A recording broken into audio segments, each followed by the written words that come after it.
So you better believe you got an earful. All right, grab a Bible and turn open to Genesis and the first chapter. Genesis chapter 1, and we'll go to verse 6.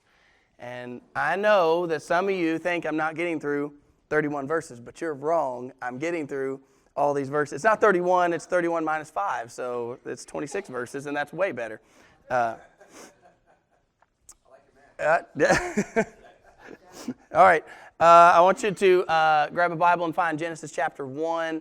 I debated on whether I should use this name or not. I'm not trying to talk bad about a company, but it only makes sense to what I'm about to tell you. So I'm going to use it, and if you have them or want them, I'm not trying to tell you, this is an illustration. We all get that, right? I'm about to use an illustration to make a point. I couldn't care less whether you want to use this company or not, or if you represent them in some way, or if you see this online and you're like, why is he saying that? This is not a sermon against the company. It's an illustration to make a point. We got it? Okay, so about 10 years ago, a guy from Aflac comes into my business. You guys know Aflac, right? Look at y'all doing it. Y'all know.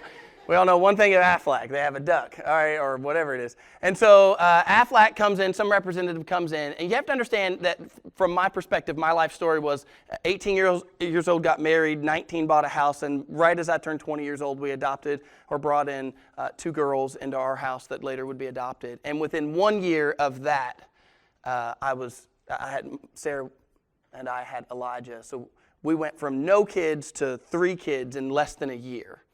And then, within just a little over a year, we had Jeremiah. And so here I am, 23 years old, and I've got 4 children and a business and a house. And so the guy just caught me at the right time. Jeremiah had just been born, and he comes in and he says, well, we're not an insurance company. He said, we're a supplemental income company. He said, what that means would be the difference would be this. If something happens in your life, and he said, I'll use this example. This is how he hooked me. He said, if your wife got pregnant, that's reasonable, right? So I'm like, okay, I got my ear. And he said, if your wife gets pregnant, we will give you $5,000. That's exactly what he told me. You will receive $5,000 because we don't pay your insurance pays the hospital bills and whatever, but we help you with your, whatever you might need, your mortgage or your car payment or whatever. So when he told me that, I was sold. Now, he went a little further and he said, now, what would ever happen if you or someone in your family got sick and you were hospitalized? Look, you're young and you have a business and you're in school. What would happen if you had to miss work and miss pay? That's where Aflac would come in. And Aflac will pay you money if you have hospital stays or if somebody gets sick or breaks a bone or whatever. So I carried Aflac for 3 years. In less than 1 year, and by the way, one thing he very specifically told me, his name was Graham. I don't care if I use his name. He made me mad. Graham told me this. He said, with Aflac, if you sign today, if something happens tomorrow, you're covered. All right. I signed on the dotted line. I paid them almost $1,000 a month to have Aflac.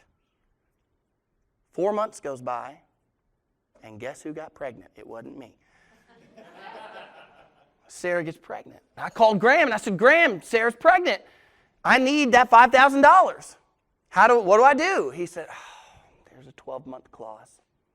You got to go 12 months, And I said, well, Graham, you told me that if I signed today, I'm covered tomorrow. Well, you would have been for like broken bones or something, but there's a pregnancy clause. You got to wait 12 months. Now listen, for a 24-year-old guy who's looking at $5,000, that ticked me off. I knew I had hospital bills coming, but I stupidly stuck with him. Titus was born. That's my next child down the line. Titus was born, and just a month after he was born, he had a fever. And the doctor said, oh, that's dangerous. He could have meningitis. So they send us to the hospital. They do a spinal tap on him. We're in the hospital for 4 days. By the way, if you have a child, they call it a hot baby. And if you have a hot baby, the doctors don't come in the room. The nurses don't come in the room. We signed a paper. We had to stay in the room. Mom or dad had to stay in the room the entire time because we were quarantined. And so all they would do is ring in and check on us. That was it. We were there. I'm like, well, what are we paying y'all for? But anyways, that's a different topic. So here I am in the hospital 4 days. I called Graham. I said, Graham, I'm in the hospital 4 days. We need that payment. And he said, it's a 5-day clause. You got to be without work 5 full days before we'll pay anything. Now, this has been over a year. I've been paying this guy almost $1,000 a month. And then we have Phoebe. And you all know the story about Phoebe. She came down with RSV about a month after she was born. We were in the hospital for 7 days with a breathing tube in her throat. Most stressful 7 days of my life. I called Graham. I said, Graham, we've been in the hospital for 7 days. I have missed work. I am stressed out. I need whatever Aflac has for me. And you know what Graham told me? He said, it's only for you. You didn't buy the family policy. We can't pay you. And this is a true story. I'm not making this up. If you don't have Aflac anymore, that's on you. Whatever. I was so mad at Aflac. I said, I will never use Aflac again. Well, guess who comes strolling in my door about once every couple of months? Some representative from Aflac wanting to sell me Aflac. It comes a couple times a year. Amy can attest to this. She knows when Aflac walks in the door, you better run them off, because if you don't get to them first, it's not going to be pretty. I will look at them and I will say, get out. Get out of my door. Do not stay in here. You guys are a ripoff. Get out. Well, I kept doing that. I kept running them off. My mom kept running them off. I worked with my mom and my dad and my brother. We'd run them off. So the last time this Aflac guy comes in, and I mean within seconds, I said, get out. I have nothing for it. And I talked to him just like that. Get out. I do not want to talk to you. Go. And the guy says, hold on, wait a second. Our last sales rep told us that you guys seem to have some animosity towards our company. And he said, I'm the supervisor, and they've sent me in to find out what's going on and if we could rectify this. So you better believe he got an earful. I just laid him out. Told him exactly what they did. How I added up, I'm a numbers guy, I added up all the money I'd paid them for 3 years and how they never paid out anything. And you know what he said? He said, I'm really, really sorry. He said, you had a bad sales rep. You know, he should have never told you those things. You know, those clauses may have been in there, but he should have revealed that to you. I am so sorry. Is there anything that I could do to get you to sign with Aflac? Like, that's a question you're going to ask me at this point. And I just chewed him out. And I looked at him and I said, absolutely not. If you gave me all of my money back and paid me for all the things I just told you, I would still not sign with your company. You can go. And he said, you don't understand. That was just a sales rep. And I said, you don't understand what you just said. He's a sales rep. He represents your company. So what he did to me, I will never go with Aflac, because he ruined their reputation in my mind. Do you get that? You with me? Today we're going to talk about something very important. We are the Imago Dei. We are in the image of God. That's not that's not a cult teaching, that's biblical. God said that He created us in His image. We represent Him. Now we're going to read through the days of creation, and it's going to get real serious in here, because today we're talking about a very serious thing, that we are in the image of a holy God. So I think I gave you way too much time to find that. That's Genesis chapter 1, and we start in verse 6, and I will read through the rest of the chapter. Do you have it? All right, I'm going to try not to speed read, but sometimes as I get excited, it comes out that way. So I'm going to try to keep it slow. Then God said, let there be a firmament in the midst of the waters, and let it divide the waters from the waters. Thus God made the firmament and divided the waters which were under the firmament from the waters which were above the firmament. And it was so. And God called the firmament heaven. So the evening and the morning were the second day. And then God said, let the waters under the heavens be gathered together into one place, and let the dry land appear. And it was so. And God called the dry land earth, and He gathered together the water, and the gathering together of the waters He called the sea. And God saw that it was good. Verse 11, if you're lost. Genesis 1 and 11. God said, let the earth bring forth grass, the herb that yields seed, and the fruit tree that yields fruit according to its kind, whose seed is in itself on the earth. And it was so. And the earth brought forth grass, the herb that yields seed according to its kind, and the tree that yields fruit, whose seed is in itself according to its kind. And God saw that it was good. So the evening and the morning were the third day. And then God said, let there be lights in the firmament of the heavens to divide the day from the night. And let them be for signs and seasons and for days and years. And let them be for lights in the firmament of the heavens to give light on the earth. And it was so. And then God made 2 great lights, a greater light to rule the day and a lesser light to rule the night. And He made the stars also. God set them in the firmament of the heavens to give light on the earth and to rule over the day and the night and to divide the light from the darkness. And God saw that it was good. And the evening and the morning were the 4th day. And He's going to slow down. Verse 20. Then God said, let the waters abound with an abundance of living creatures. And let the birds fly above the earth across the face of the firmament of the heavens. So God created great sea creatures and every living thing that moves, with which the waters abounded according to their kind, every winged bird according to its kind. And God saw that it was good. God blessed them, saying, be fruitful and multiply and fill the waters and the seas, and let the birds multiply on the earth. And so the evening and the morning were the 5th day. And then God said, let the earth bring forth the living creatures according to its kind, cattle and creeping things and beasts on the earth, each according to its kind. And it was so. And God made the beast of the earth according to its kind, cattle according to its kind, and everything that creeps on the earth according to its kind. And God saw that it was good. Then God said, let us make man in our image, according to our likeness. Let them have dominion over the fish of the sea and over the birds of the air, over the cattle, over all of the earth, and every creeping thing that creeps on the earth. So God created man in His own image. In the image of God, He created him. Male and female, He created them. Then God blessed them and said, sorry, my eyes went crazy for a second. Then God blessed them and said to them, be fruitful and multiply, fill the earth and subdue it. Have dominion over the fish of the sea, over the birds of the air, and over every living thing that moves on the earth. And God said, see, I have given you every herb that yields seed, which is on the face of the earth, and every tree whose fruit yields seed. To you it shall be for food. Also to every beast of the earth, to every bird of the air, and to everything that creeps on the earth, in which there is life, I have given every green herb for food. And it was so. Then God saw everything that He had made, and indeed, it was very good. So the evening and the morning were the 6th day. Let's go to the Lord in prayer. Heavenly Father, God, we turn to You because the depth that is here is too deep for us. Father, if we try to use our own abilities and our own brain power, how much will we fail? Lord, we want to ask that You would speak to us, that You would give us Your wisdom, that Your Holy Spirit would lead us, lead our hearts and our minds into true worship of You, worship in spirit and in truth. Oh God, may Your name be glorified through the preaching of Your word. Father, I pray that Your Spirit would just drive us to our knees. That, Lord, as we recognize how great You are and what You've done for us, that we could do nothing more than to worship You. May Your name be praised. In Jesus' name we ask it. Amen. All right, look with me at verse 26. I threw you all off. You went back to verse 6, but you look at verse 26.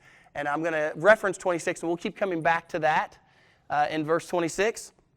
Because we see a break, we see something different. There's these days of creation happening. And just briefly, we're going to go back over them in a moment, but just briefly know that you've got the first day of creation we did last week. We did that all in one day. In the beginning, God created the heavens and the earth, right? And then there was a darkness over the face of the earth, over the face of the waters. And God said, let there be light. And I talked to you about the fact that I don't believe that there's a gap. That's one day. In the beginning, God created the heavens and the earth, and on that same day, He said, let there be light, and there was light. And the morning and the evening were the first day. Now, if you have questions to me about why I don't believe that there's a gap between Genesis 1:1 and Genesis 1 and 2, feel free to ask me after service, and I'll sit and talk with you for over an hour. Some of you took me up on that recently, and that's fine. I'll be happy to talk with you about why I don't believe that there's a gap between the two. There's the morning and the evening were the first day. That was last week. This week, we find out there's a firmament. Now, I'm only going to touch on this for just a second. I did a video on it earlier this week. The firmament means an expanse. You do not get to tell me that it means a dome over top of a flat earth. That's ridiculous. Okay? The Hebrew word literally means, I tell you true stories. I'm telling you I've dealt with this one. Sherry knows. The firmament is an expanse. God was creating what we know as the sky. Okay? A firmament and clouds. And that was the second day. And then the third day, God on the second day, separated the waters this way, up and down. On the third day, he separates them this way. He separates them left and right. And he says, let the waters be gathered together, and the dry land comes up. And then God says, let there be grass and herbs and fruit trees. You with me? All right. Then after that, that was good. And that was a morning and an evening. And then the next day, the fourth day, God says, I'm going to make a greater light and a lesser light, one for the day and one for the night. We're going to separate the light from the darkness. And then he also made the stars. That's the sun and the moon and the stars. And you say, wait a minute, I thought you said day one, he said, let there be light. We talked about that last week. That's Jesus. Jesus produced that light. It was a supernatural light directly from the Lord. That's what we're taught. One day there will be a new city, and Jesus will be the light of that city, and that's what we know of. In the beginning, there was no light, and God said, let there be light, and light was. But then on the fourth day, he creates sun, moon, stars. You with me? Good. And then the fifth day, he creates sea creatures, and he creates all the birds to fly across the firmament. I don't know how that could be a dome if they're flying across it, but whatever. Fly across the firmament. Now, you just you just answer that question, right? It's a firmament. It's an expanse. It's a space. Birds fly across it. Sea creatures are in the sea. That's the fifth day. And then partial of the sixth day. We begin the sixth day, and we get cattle and creeping things and all the things that are on the earth. You still with me, right? But then verse 26. Pick it up. You ready? Verse 26. What do we see? Then God said, let us make man in our imago, in our image. According to our likeness, let them have dominion over the fish of the sea, over the birds of the air, over the cattle, over all the earth, and over every creeping thing that creeps on the earth. So God created man in his own image. Now, there has been much made over that verse. And I want you to know before I go any further, I do not have time in my 30 minutes to go over all of the ways that we fit in the image of God. Do you understand that? There are lots of components. So if you want to come to me and say, well, God is triune, and that's what he means when we're in his image, you are correct. And if you want to come to me and say, well, we're creative, and God is creative, you are correct. Okay, there's lots of components that fit that mold that we are in the image of God. But I want to get to the one that's scriptural. And I'm going to make a point. It'll make it real easy for you if I do it this way. So everybody pay real close attention. Because there's been a lot made about the image of God. And people get real confused about how can we be the image of God, but God's not in a body, but we're here in these bodies. So I just want to do something with you real quick. And let's see if we can make this make sense. You want to do it with me? Sure you do. All right. I'm going to read this incorrectly. I prepped you for that. Stick with me, though. Stick with me. If verse 26 read like this, then God said, let us make man in our image. Let him have 2 feet and 2 hands, 10 toes and 10 fingers. Let him have a mouth with which to speak, just like I speak, and a nose with which to smell. Let him have 2 eyes to hear and 2 ears. And then verse 27 went on to read, so God created man in his own image. If it read just like that, how would you understand the image of God to look? That he had 2 feet and 2 hands and 10 toes and 10 fingers, and that he had a nose and a mouth and eyes and ears. You would understand very simply because he said, let us make man in our image, and then he described that image. Does that seem complicated to you? No. So let's read what he actually said and see if it's so complicated. Let us make man in our own image, according to our likeness. Let them have not 2 feet, but let them have dominion over the fish of the sea, over the birds of the air, and over the cattle of all of the earth, and over every creeping thing that creeps on the earth. And so God created man in his own image. That doesn't seem so difficult now, does it? How are you created in the image of God? You have dominion over the earth. Now, come back to verse 6. Go in the Bible and let's go back to verse 6. And let's get some things straight because our culture is very crooked. Look, that was the nice way to say it. I had other words, but crooked was what the Lord told me to say, so I went with crooked. So look at verse 6. You guys are like, what words was he thinking?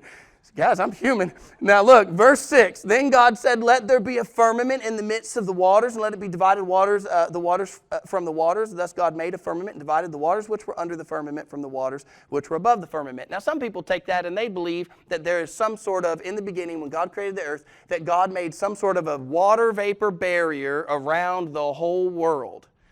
I don't disagree with that. If you want to believe that, you are welcome to believe that. Some people would even say Ken Ham believes this, and I like Ken Ham a lot. The Creation Museum and all of that, he believes that there was a barrier of water, vaporous water barrier around the whole earth, and that helps to explain why people lived such long lives early in the Scriptures. However, I'm a plain and simple guy. And you do understand that really what he's saying is not really that hard to understand. He says, let there be a firmament, let there be an expanse, and let there be waters above and waters below. Now, if you go outside right now, I mean today, right now, with it being a little cold and chilly, and you look up, what do we have overhead? Cloud cover. Lots of cloud cover. Now, this is a pretty amazing thing that what God has done here. He sets an expanse, and I believe exactly what he says is exactly what he did. He put waters above us. Are there waters above us that we know of that's not some sort of imaginary thing that's like, thousands of years old, or if you disagree with me and you think the earth is millions of years old, that a long time ago we had something different above us? I don't know why we have to believe that when there is still today, right now, in this very room above us, outside, there is water above us. God did this really miraculous thing, a really cool thing. The earth is all water at this point, and God separates the water below and the water above, and he sets in place a water cycle. A filtration system and a hydraulic system, a global filtration system and a global water cycle. Now, it's not raining on the earth yet, by the way. We'll get there in a little bit. But he put the waters there. He put clouds above us. That's not hard to understand. Let's go through these a little quicker. Look at this. We get to the next day. And then the next day, God said, let the waters under the heavens. I'm in verse 9. I'm so sorry, I should tell you that. I'm in verse 9. Let the waters under the heavens be gathered together into one place. Let the dry land appear. And it was so. And God called the dry land earth, and the gathering together of the waters he called the seas. And God saw that it was good. Okay, now you're sticking with me, right? We got waters above, clouds. The whole earth is water. That's day 2. Day 3 comes around, and what does God do? He separates the waters this way. And when God separates the waters, he says, let the dry land appear. And not only does the dry land appear, so the waters start to gather to themselves, and the tectonic plates begin to move, and all of a sudden mountains are coming up, and dry land is appearing, and he's not done there. In verse 11, God said, let the earth bring forth grass and herbs that yield seed, and the fruit tree that yields fruit according to its kind. So not only do we have dry land, but on the same day, God starts to sprout up grass and herbs and all the trees. Now, somebody who wants to be scientific, they look at me and they go, Justin, scientifically, how could that be? I have 2 things I want to say to you. Number 1, if we're going to act as science, and some people want to blend the 2 here, I'm not saying that that the Bible disagrees with science. I'm just saying that some things are supernatural, and it's okay for us to accept that. Okay? If you want to look at me and say, scientifically, how could God make this happen in one day? So it must not have been one day. It must have been lots of time. Well, if that's the case, then I just ask you, how did the plants grow and survive without a sun? There was light, but there wasn't a sun yet. So if it was millions of years from this point until later, if we're going to believe the biblical account but try to blend that with the millions of years that science tries to teach us, and not just tries to teach us, but can I be blunt, crams down our throat, then what we would have to say is that for millions of years there was light and there was dark, but there was no sun, there was no moon, there was no stars, and yet somehow the dry land is there, the herbs are there, the grass is there, the seeds there, but there is no sun. Doesn't make a whole lot of sense, does it? But stick with me. You get the point for just a minute. The dry land starts to appear. By the way, if you look at me and say, how did God make that happen in one day? If you're going to ask that question, then go back a day and ask, how in the world did God make the water cycle happen in a day? He's God. This is faith. Okay, now, look with me. He makes the grass appear and the herbs. They're all full-grown trees, full-grown fields, and all the like. And then get with me to verse 14. Then God said, let there be lights in the firmament of the heavens. And he divided the day from the night. Let them be for signs and for seasons, for days and years. And let them be for lights in the firmament of the heavens, to give light on the earth. And it was so. Then God made 2 great lights, a greater light to rule the day and a lesser light to rule the night. He made the stars also. So what do we have on the next day of creation, on the 4th day of creation? Sun and moon and stars. Now, I want you to stick with this, okay? We've had all of these days of creation. We've had water system, water above, water below. We've got water this way. We've got dry land. We've got seas. We've got mountains. We've got trees and rolling hills. And we've got herbs and we've got grass. And now on the 4th day, we got a sun and a moon and stars all above us. And I want you to stick with me. You ready? None of those are the Imago day. Did you catch that? I mean, these are glorious things. Tectonic plates have moved. Mountains have formed. And God did not say, that is my image. The sun and the moon are there. People in the past have worshiped the sun and the moon, but God did not say that the sun and the moon are His image. Now, they may speak of Him. They may declare His glory. That's biblical, but they certainly are not the image of God. Now, stick with me because I told you this was going to get cultural. You live in a culture that is trying to imply to you, not trying to imply to you, but forcing upon you the idea that nature, that trees and fields and our atmosphere and our ozone and our sun, that somehow those are worth worshiping. Now, we wouldn't worship them today in the sense of like bowing to them like they've done in the past. Don't misunderstand me. But what you have being crammed down your throat is that if we don't take care of the earth in a different way, that somehow this global warming, I don't know everybody in the room today, and by the way, I know some of you, and I know you disagree with me here, but I'm going there anyways, that somehow this global warming is going to happen and that we're destroying our earth. You listen to me. God gave us trees, and if we want to make paper towels out of them, we have a right to do that because we have dominion.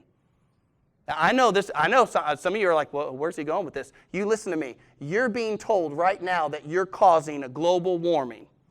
You're being told right now that global warming, I love the hypocrisy of this one. I love the contradiction here. Your global warming that you're causing is going to cause an ice age. I want to say something real shocking for everybody. You ready for that? Did you hear that? Your global warming is causing an ice age. You think about that. There's an ironic nature of that, isn't there? Let me go a little further with that, though. You ready? I want everybody to know this. I don't believe in a first ice age. It doesn't make sense there was a first ice age. Why wasn't there a first ice age? I'll tell you why there wasn't a first ice age. Because there's no death yet. Death doesn't have, that's a curse of Adam. If there's an ice age and there's millions of years and dinosaurs and all those dinosaurs had to die, why did they have to die? There's no death yet. That doesn't happen yet. Did you see what I just did there? There's no ice age because there's no death. But the world is, let's go there for just a moment. The world is trying to tell you that your global warming, your emissions, and your carbon footprint, and your greenhouse gases, and your pollution, that you are causing global warming, which is going to cause an ice age. Everybody stick with me. You ready? What caused the first one? If you believe in an ice age, which scientists do, and if you believe that we're causing the next one, I want to know what dinosaurs were trucking around.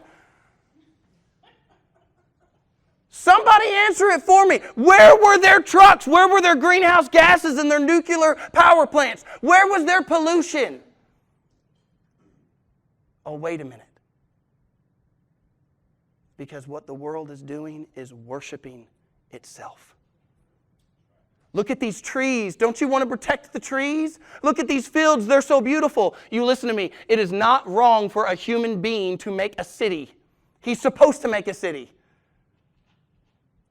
And you've got countries right now that are forcing the idea of abortion and population control on their people. God didn't tell us to subdue ourselves and keep ourselves from multiplying so that the trees would be there. God said subdue the trees. Now I'm going to flip the script on you. You do realize that because we're the Imago Dei, we are the image of God, you have to take care of the stuff He gave you. My kids at my house, I gave them for Christmas some hoverboards. We have a lot of kids. 4 of 6, 5 at home, 4 of 6 kids got hoverboards. Those things go 8 miles per hour. I have a spot in my house now because we put this addition on. If you go from my bedroom out the door through the hallway and then down through the next hallway and then into the living room, there is a 75-foot stretch in my house. My children love to get the hoverboard. We look like, y'all seen Wall-E? We look like Wall-E. Everywhere we go, we're just leaning. Everybody's just rolling around. Titus is the worst about this. He likes to get, if it beeps at you, it means you've maxed out its speed. So he's beep, beep, beep, and he's just trucking it at 8 miles per hour down our 75-foot hallway. And you can imagine what is happening. We just painted, Sarah and I just painted the walls, and we painted all the baseboards. And you can imagine what is happening to my walls and my baseboards. I should have gone with black. There are black tire marks down my baseboards. I'll tell you what's been happening with my kids when the black tire marks show up on the baseboards. I give them the Mr. Clean Magic Eraser, and I say, go clean the baseboards. And they look at me so pitiful every time. And I don't know if the pitiful look is because they're ashamed of what they did or because I'm making them clean and it doesn't really matter. They have to go down the baseboards and they have to clean all the baseboards because they made a mess of them. Now listen to what I'm trying to tell you for a moment. God has given us dominion. You don't get to wreck it. We don't want to be reckless with it. But we're also not doing anything wrong to subdue it. Do you understand there's a balance there, and it's not a hard balance to understand. You've been given dominion. And so Greta Thunberg can sit around and try to tell us that we're all killing the planet with our one-use plastics, but she's wrong. Listen, we are not killing things with straws. Can I tell you something real plain? I want you all to hear this. People who are giving up straws is somebody who doesn't actually want to make a difference, and so they're giving up some stupid little thing that doesn't amount to anything. Did you hear what I just said? And I'm right about that. They're giving up a straw. Oh, look at me. I'm doing something good for the planet. I'm giving up a straw. Whoop-de-doo. Out of all the stuff you're going to claim is causing global warming and you gave up a straw? What? Am I the only one going crazy here saying this is stupid? Why? Because they're worshiping the tree. Are you ready for this? They're worshiping the created thing more than the Creator. And the Creator said you've been made in His image. And in His image means you have dominion. Now I'm going to take another one. Look with me. We went through 4 days. Let's get to the 5th day. Look, 5th day, verse 20. Let the waters abound with an abundance of living creatures. Let the birds fly above the earth across the face of the firmament of the heavens. And so God created the sea creatures and every living thing that moves with which the waters abounded according to their kind, and every winged bird according to its kind. And God saw that it was good. And God blessed them, saying, be fruitful and multiply and fill the waters in the seas and let the birds multiply in the earth. And so the evening and the morning were the 5th day. Go to the 6th day in verse 24. Then God said, let the earth bring forth living creatures according to its kind, cattle, creeping things, beasts of the earth according to its kind. And it was so. And God made the beasts of the earth according to its kind, and the cattle according to its kind, and and everything that creeps on the earth according to its kind. And God saw that it was good. Are you with me? We're halfway into the 6th day of creation.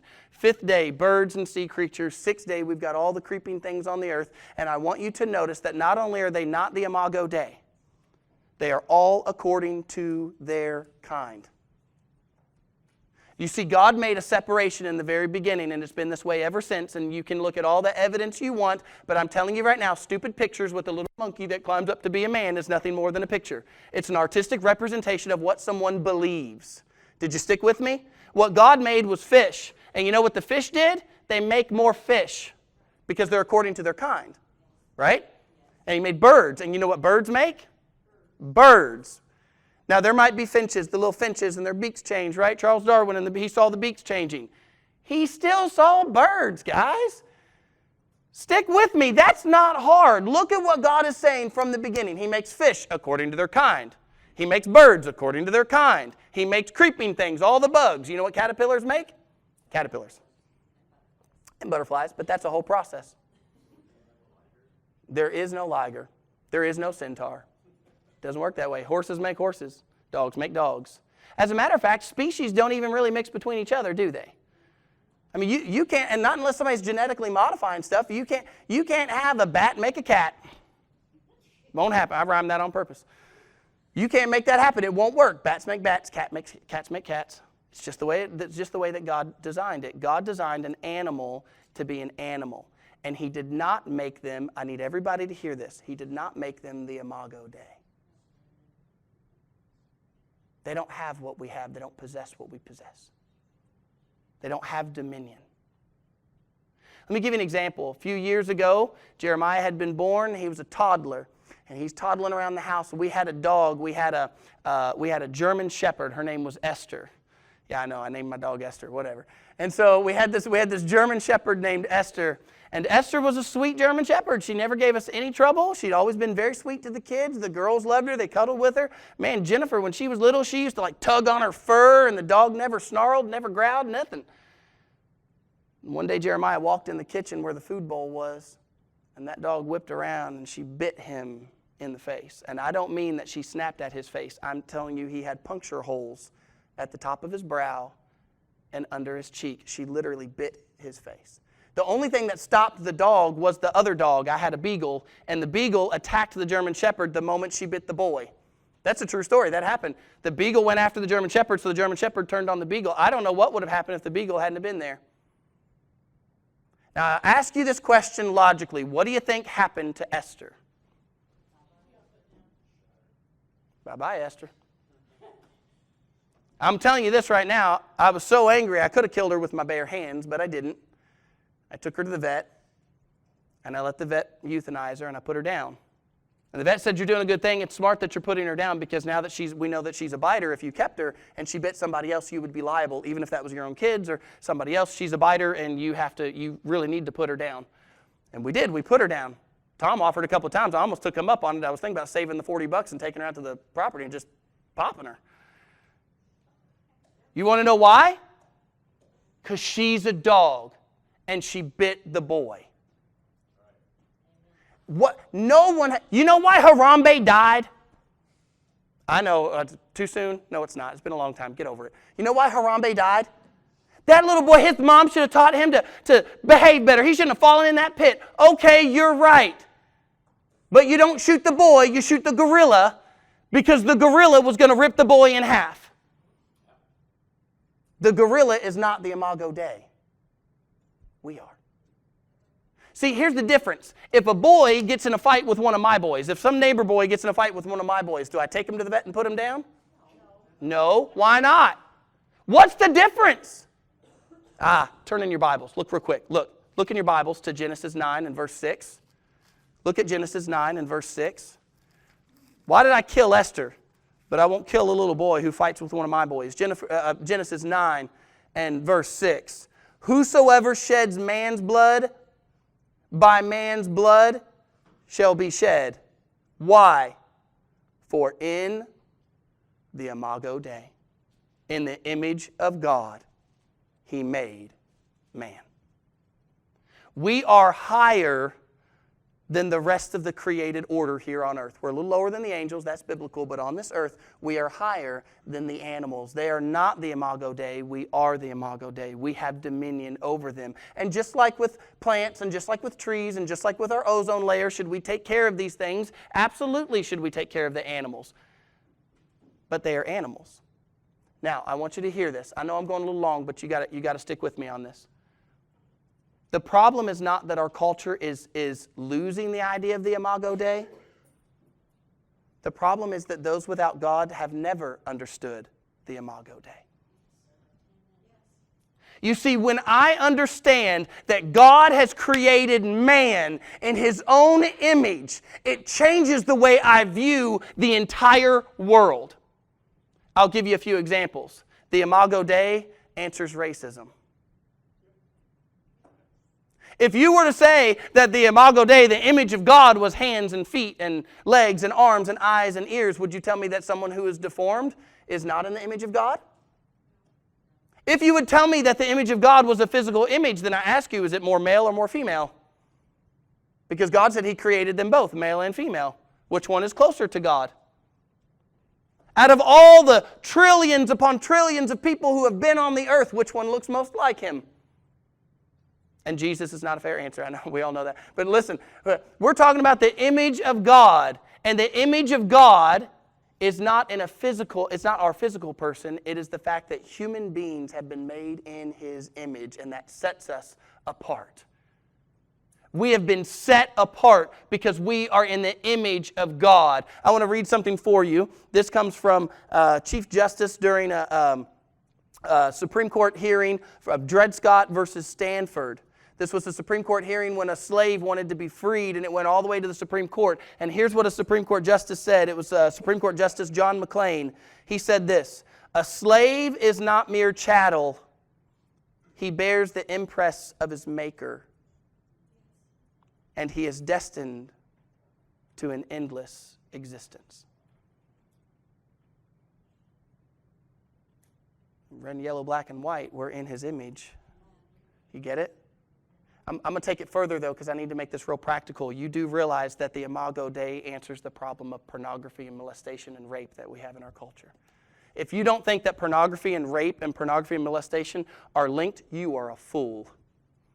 I said that and I mean it. Why is rape and pornography and why is premarital sex, and by the way, why is divorce so rampant in our country? Because we have lost the idea that those people we watch are people. We've made them into an object that we can consume with our own lusts and our own desires, but they are the Imago Dei. Why would I ever want to watch someone malign or molest or hurt the Imago Dei?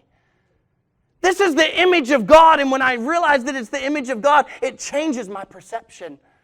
This is a human being that bears my Maker's image. Do you get it?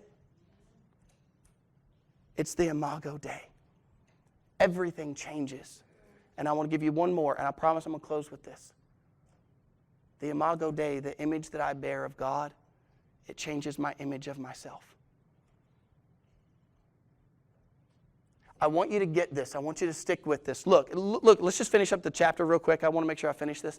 Look at the end of the chapter. So verse 29, Then God said, "See, I've given you all the green every herb that yields seed, which is on the face of the earth, and every tree whose fruit yields seed, and to you it shall be for food, and also every beast of the earth, and for every bird of the air, and everything that creeps on the earth, in which there is life, I've given every green herb for food." And it was so. In verse 31, Then God saw everything that he had made, and indeed it was very good. Now look around the world today and I ask you this question: is it good? It's broken. I'm going to take that further. You ready to get right down where the rubber meets the road, as a famous preacher used to say? Look at your own life. And what do we see? Is it good? I bet there's some broken parts there. See, God created us in his image. And then we broke it. We'll get there a little later in chapter 3. But we broke the image. God made it all and he said it was good. He didn't make us in a broken world. He made us in a perfect world. But we broke it. God said it was all good. Now, I want you to get with me. You ready? Stick with me. Day 2, what did we have? Firmament. You know what God doesn't offer to save? The firmament. He says the firmament, very specifically, he says is going to burn up with a fervent heat. How about the trees and all the fields? Do you realize that God is going to let it all burn? This whole creation, it's all going to go. Now, this might hurt some of your feelings, but you do realize that all the cows, chickens, camels, dogs, and horses, they're all going too.